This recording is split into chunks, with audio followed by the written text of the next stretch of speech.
Hi guys, welcome to Cooking with Kensington Scott, lockdown edition. I'm going to be cooking for you today a beef Wellington with creamy garlic mash and asparagus. As we mentioned, there's going to be a giveaway competition, which is going to mean you at home in time for Valentine's Day or just a family cook along are going to get the chance to win all of the ingredients that I used today, plus a bottle of red wine to go with it. Just to run you through what we've got, so we've got a bottle of red wine, I've got my beef fillet here, which has come from Hayward's Butchers in Tunbridge, again supporting local where we can. I've got obviously your butter, eggs, flour, white wine for the mushrooms, oil, chestnut mushrooms, asparagus, thyme, garlic, potatoes, and our puff pastry. So we've literally got everything, guys. All you need to do is follow the recipe, which we're going to include with the video, or use a cook along if you want. I'm not a chef, as you may have guessed, so there's going to be mistakes. It's not going to be perfect, but it's going to taste good, and hopefully you guys can enjoy it at home. So let's get to it. Okay guys, so the recipe that's below will tell you to start cooking the beef, which is absolutely fine if you want to do that and you want to keep up. I prefer to get all my ingredients done first and then I can start cooking, and it just takes the stress away from it, which I tend to do when I'm cooking, so I'm told. So basically you've got 250 grams of chestnut mushrooms. You can blend these like it says in the recipe, but you do want to pulse it if you do that. I prefer to just chop them because then they're not getting too slushy, but it's entirely up to you what way you want to do it. So let's get chopping. Okay guys, so when you're done finally chopping your mushrooms, they should look something like that. So I put them in a bowl and then they're going to be ready for when we start frying in a minute. I'm just going to start prepping the beef and then we can get onto this stage. So we will put them there and I'll see you in a bit.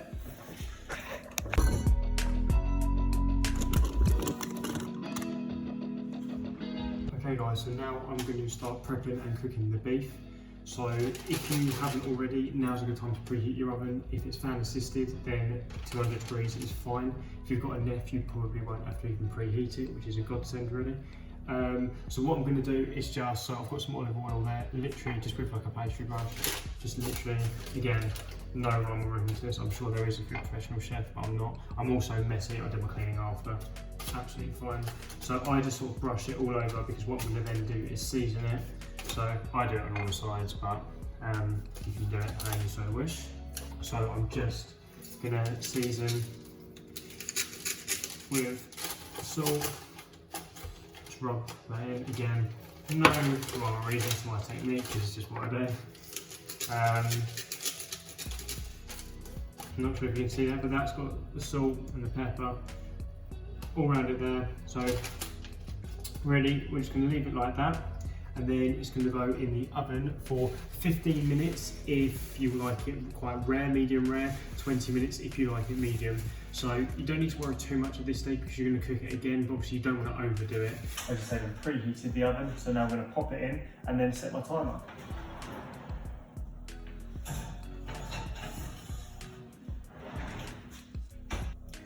Okay guys, so it's now time to do the mushrooms. So what I'm going to do is put that on the hob on a medium heat. And what we want is 2 tablespoons of olive oil, give or take. Again, well, you probably do need to be accurate, but I'm not. So as I say, and then you want 50 grams of butter. Again, I haven't measured it out, you can do, but to be honest, I probably like putting more butter in than it says, but give or take. So we're just going to melt that down, and then we're going to get the mushrooms in and start introducing the thyme. I always like to season at the beginning, just so you're doing it just really gently. Again, it says season as you go along, so as you do the recipe, you'll be able, each time you do it, you'll be able to learn how you like it. I like seasoning it in the pan so then I can just throw it in. So I'm just going to make sure that butter melts. Again, I've got this on a 6, but you'll know your own hob. And again, we're just looking for a medium heat. So we'll just wait for that to heat up and then we will get the mushrooms in.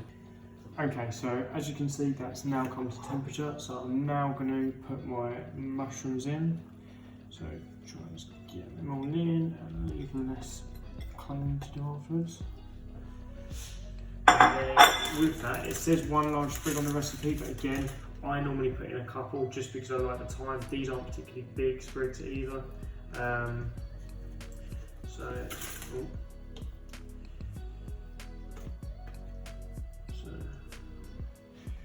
throw that in and see how we go. I'll put another small one in for good measure. Again, so just stir regularly. That's really what you're looking at, just so it can cook evenly. You're going to be doing this for about 10 minutes. Again, if you're not so confident, just time it. If not, then just do what you normally do. What you're looking for is just for these to be cooked through. You're going to add the white wine after that. So again, we're not looking for this to be completely cooked and overdone. So it's important it's a medium heat. Just take your time with it, let them absorb it in, and then they're going to be cooking for a while with the white wine until that's all dissolved as well. So we're just gently on that medium heat, stirring them regularly. This starts to smell really good. So if you started this when you were hungry, you're probably not doing yourself any favours now, because it does start to smell really, really good. So I'm just going to keep continuing stirring this for about 10 minutes, as I said, and then we'll put in the white wine and I'll be back. But again, with the time, it says 1 sprig, but if you want any more, then just add to them. You really can. It goes really well with this recipe.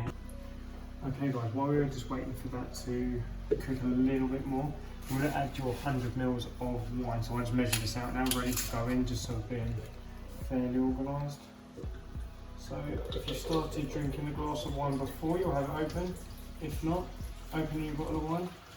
Again, 100 ml there. And then in a minute, we're going to cook, add that and then cook that off.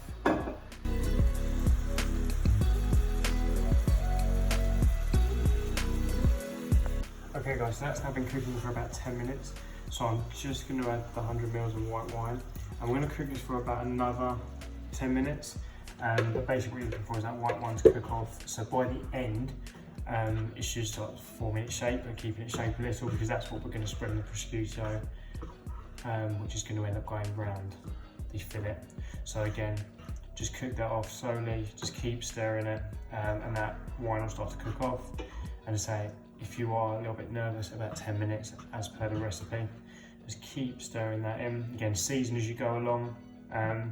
If you're like me, I sort of taste it as I go along, but however you want to do it is absolutely fine. So again, keep stirring this, and then I will show you the end result in a little bit. Whilst the mushrooms are still cooking, you should have had, if you've done stuff that already, your beef come out now, so you would have been leaving that to cool. All you need to do is, when you feel that's cooled down, we're just going to put that in the fridge for 20 minutes or so. It doesn't really matter about that, but just so we're cooling that down, so when we put the mushrooms back on there, it's not just falling straight off. So let it cool down a little bit in the fridge for 20 minutes. So most of that wine is now cooked off and it's forming its shape a little bit now. So what I'm going to do is start putting that into the bowl, which I've prepared. So you want to just discard your thyme. So if you can sort of edge it to the top and just pick that out, and I'll throw that in there, and then start putting it in the bowl, which you can leave out. And again, that doesn't really matter how long you leave it. It's going to be a long period of time. I'll probably put it in the fridge, but ideally we're going to move on to our next step now, which is going to be spreading this over the prosciutto. I'm probably saying that wrong, but basically the meat that wraps around the beef. We're going to start doing that. So it should look something like that. I'm going to put all of this in, and then we will go to the next step. So the next step is going to be laying the prosciutto, as I've been told it is how to pronounce. So basically you're going to just peel it, so it doesn't have to, sometimes it can be a bit fiddly, but as long as you sort of layer it. So I've got my chopping board and my cling film. What I'm going to do is lay this down, and you're going to overlap it slightly. I'll go the other way. So you're going to lay it and overlap it slightly, just because this is going to wrap around your beef. When I said I'm not a professional chef, this is exactly what I mean. So the prosciutto is quite awkward. Sometimes it will rip. It really doesn't matter, as long as you've got a spread and it's obviously like long enough that it's going to wrap around. It doesn't matter. It doesn't have to do the prettiest. It's going to taste great. So many of you will make it look a lot better than what I have. So you're going to take your mushrooms, which we've done. I just normally get a spoon. So what we're looking for is just like an even spread. You're spreading them across your meat. So I sort of go easy to start with, and then you can always go back. You're looking to leave some to put on top of your meat, so bear that in mind. And just spread that evenly over. Okay guys, so now we've done that, we're going to grab the fillet, just give that a little shake off, and that's going to sit in the centre, just about there. Okay, so now we've got the fillet in the middle of the prosciutto, and we're just going to spread all the remaining mushrooms evenly over the fillet. No rhyme or rhythm, smells really, really good. Again, we're just going to do it just before we wrap the prosciutto around the fillet using the cling film, which I'm going to get to right now. But just get all your remaining mushrooms and just get them on there. Okay, so once that's all wrapped up, tucked in, it should look something like that. Again, sometimes you have to do it multiple times. It really doesn't matter. It's not going to look neat. I always struggle with the size. I just sort of tuck them in. You wrap it in the cling film, make sure it's quite tight because that's going to absorb all those juices. We're going to leave that in the fridge for about 30 minutes. You can leave it as much as overnight. It's entirely up to you at this stage. So for the purpose of this video, I'm going to be doing the pastry, so I'm going to get started on that. But in the meantime, this is going to go in the fridge. Okay, so now we're going to grab the remainder of your 500 grams. So it should be about 2/3 of that, and just roll that out. So whilst it's over here, this is going to be for the piece that's going to drape over the top, so a little bit bigger. Looking about 28 to 30 centimetres, but ultimately just keep rolling it out. We're going to cut off any excess anyway, so within those measurements you should be absolutely fine. Okay, so now we've got our pastry, we're going to carefully unravel the fillet and put it on the smaller of the two that you've rolled. So just be careful doing this because you don't want it to sort of fall out.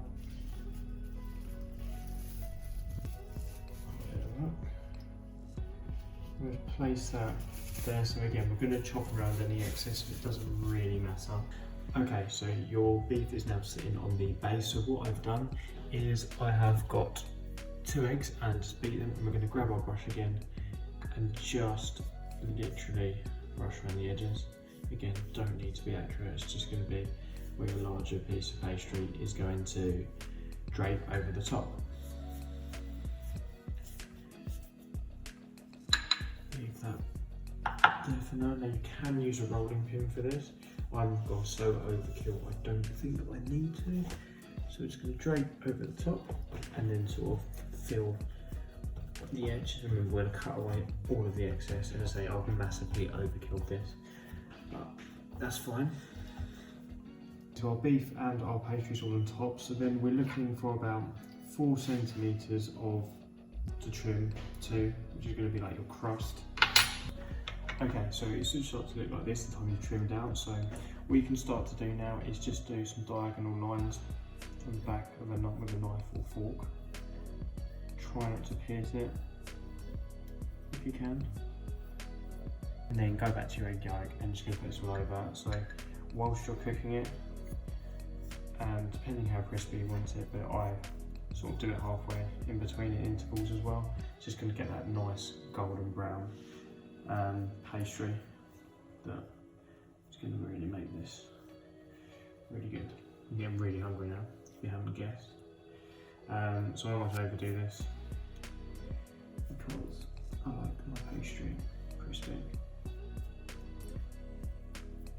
Okay, so that's pretty much it. So from here you can put this back in the fridge for a minimum of 30 minutes, but up to 24 hours, depending if you're doing it the day before, and then we can get it in the oven, which I will do. So I'm going to take time to prep all my sides and then wait till I'm ready to eat.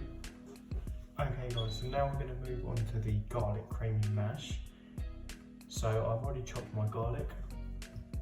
I've used 3, but you can use as much as you want. I quite like my garlic, so I've used 3.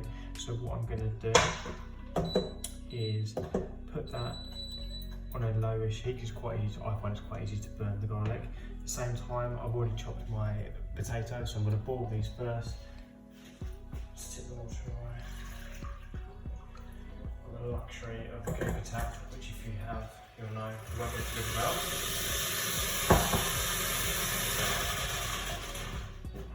So I've got them boiling, and also turn it on as well. You know, I always add some salt to my potatoes and keep doing that through.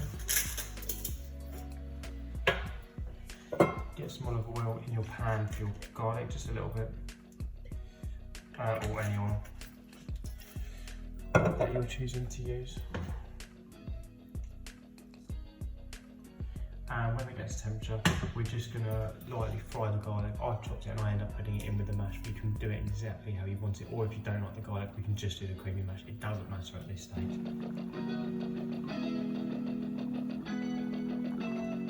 Okay guys, so the garlic is now pretty much done, so I'm just going to put them aside for now.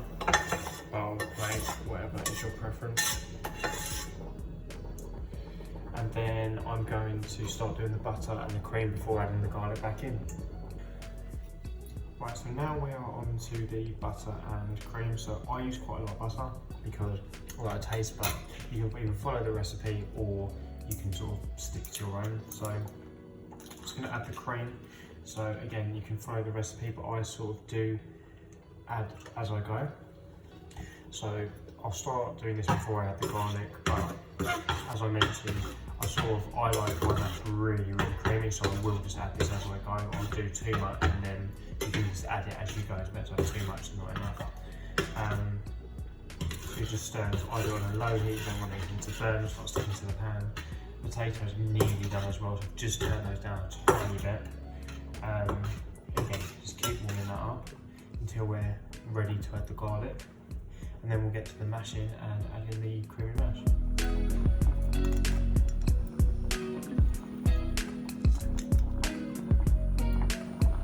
So just as you can see, just adding the garlic. Now this sort of consistency you can see is really, really creamy, really buttery, but it's going to be soaked up by the potatoes. Again, it depends how you like your mash. You all have your own opinion on mash. I just like it really creamy, really garlicky. Again, this is a treat for me, so I'm not too bothered about how healthy this is. Okay guys, so I've strained off my potatoes, which are now ready to mash. Now I add a little bit of milk just to get it going. Obviously we're going to add our creamy, buttery, garlicky goodness, but just to get it going. Okay, so I'm still mashing away guys, just adding that creamy buttery mix as I go along, so it's getting really creamy now. I've just put in my beef Wellington from the fridge. I've put it in. I think the recipe says vary between 20, 25, 30 minutes, depend how red you want it. We like it quite red, so I've gone for 25 minutes. But obviously you can vary that to your preferences. So I'm just going to finish this off and keep it on a low heat to keep an eye on it, and then I'm going to get onto the asparagus, which really only takes about 5 minutes. So you can just do that 5 minutes from the end when you're pretty much ready to plate up. Okay, so I'm literally just working on the asparagus now. So I'm just I've put my butter in, so I put my asparagus with butter because again I like it. You can use oil or whatever your preference is. So I'm just going to throw that all in. That's just the beef Wellington, literally just done now. So the beef Wellington, you take it out and you let it rest for 10 minutes. So I will do that in a second. I'm just going to get this going.